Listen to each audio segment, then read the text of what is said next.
Perkenalkan, nama saya Putri Sulastri Sitinjak, NPM 19140121,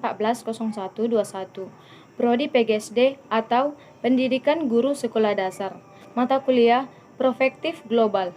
Baiklah, di sini saya akan menjelaskan tentang dampak globalisasi dan contohnya. Yang pertama, jelaskan tentang dampak globalisasi atau dengan contoh yang Anda pilih. Yaitu yang pertama, tentang teori perubahan gaya hidup. Gaya hidup merupakan pola atau tingkah laku yang menggambarkan nilai moral setiap orang tersebut dalam bermasyarakat atau terhadap lingkungan sekitarnya dan bagaimana cara orang tersebut hidup. Globalisasi telah memberikan pengaruh yang sangat besar bagi masyarakat Indonesia, baik itu negatif maupun positif. Perubahan perilaku masyarakat yang disebabkan adanya globalisasi. Yang pertama, gaya hidup. Yang kedua, pakaian. Yang ketiga, makanan. Yang keempat, komunikasi. Yang kelima, transportasi. Dan yang keenam, nilai dan tradisi. Yang kedua, yaitu tentang kenakalan remaja. Kenakalan remaja adalah perilaku yang dilakukan oleh seseorang remaja baik secara individu maupun kelompok yang perilaku atau sifatnya melanggar dari aturan-aturan hukum, moral, agama, dan sosial yang berlaku di lingkungan masyarakatnya.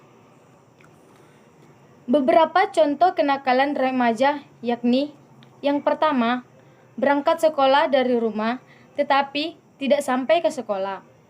Yang kedua, bolos di saat pelajaran.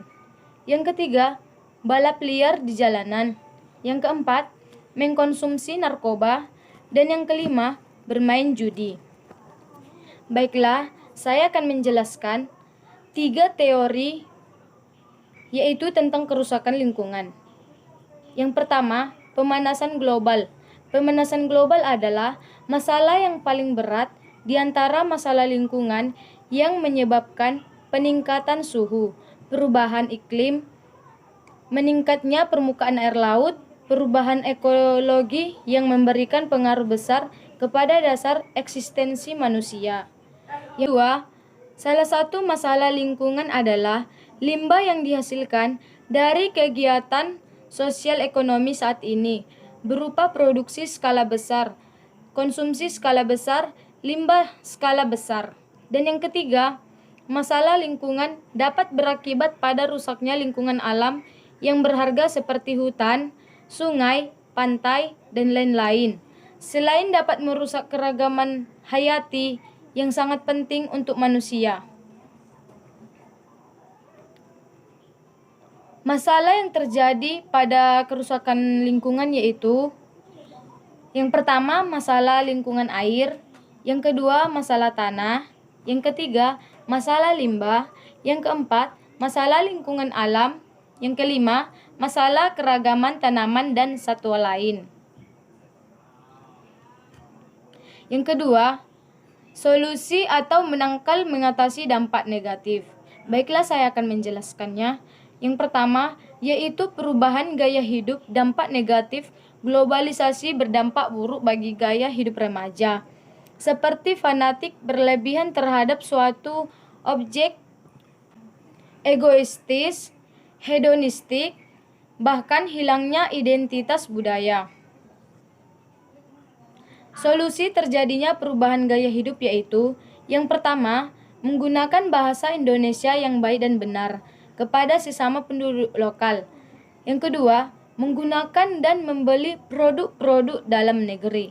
Yang ketiga, di zaman yang semakin individualistis, Indonesia harus mempertahankan sikap ramah dan sopan santun. Solusi atau menangkal mengatasi dampak negatif.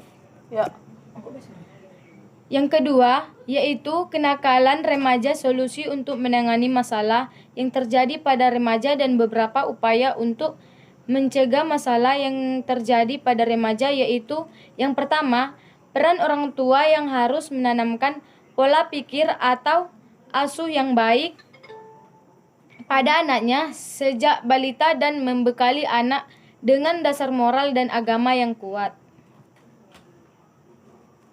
Ya. Baiklah, saya akan menjelaskan solusi atau menangkal mengatasi dampak negatif. Yang pertama, menerapkan prinsip 4R. Yang pertama yaitu reduce, yaitu mengurangi pemakaian. Pertama, menerapkan prinsip 4R. Yang pertama yaitu reduce, yaitu mengurangi pemakaian barang yang tidak berguna. Reuse, yaitu memakai ulang barang yang masih bisa digunakan. Recycle, yaitu mendaur ulang barang ataupun sampah untuk menjadi barang yang berguna. Replant, yaitu menimbun sampah organik untuk dijadikan kompos. Yang kedua, reboisasi. Hutan di berbagai negara menjadi paru-paru dunia.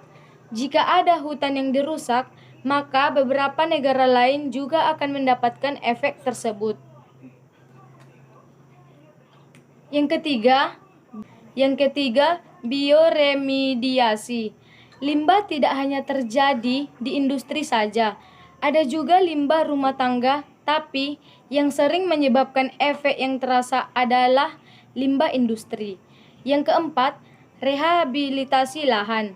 Adanya rehabilitasi ini juga menjadi salah satu upaya untuk mengembalikan lahan secara ekologis. Yang kelima, reklamasi pantai. Reklamasi pantai merupakan kegiatan Yang kelima, reklamasi pantai. Reklamasi pantai merupakan kegiatan pemulihan pantai untuk menyelamatkan lahan yang kritis dan mati untuk menjadi lahan yang lebih produktif. Adanya lahan kritis dikarenakan ulah penambangan pasir yang dilakukan oleh manusia. Nah, dengan reklamasi pantai dan penanaman tembakau ini menjadi cara menanggulangi kerusakan lingkungan hidup akibat ulah manusia. Baiklah, sekianlah video dari saya untuk hari ini. Sekian dan terima kasih.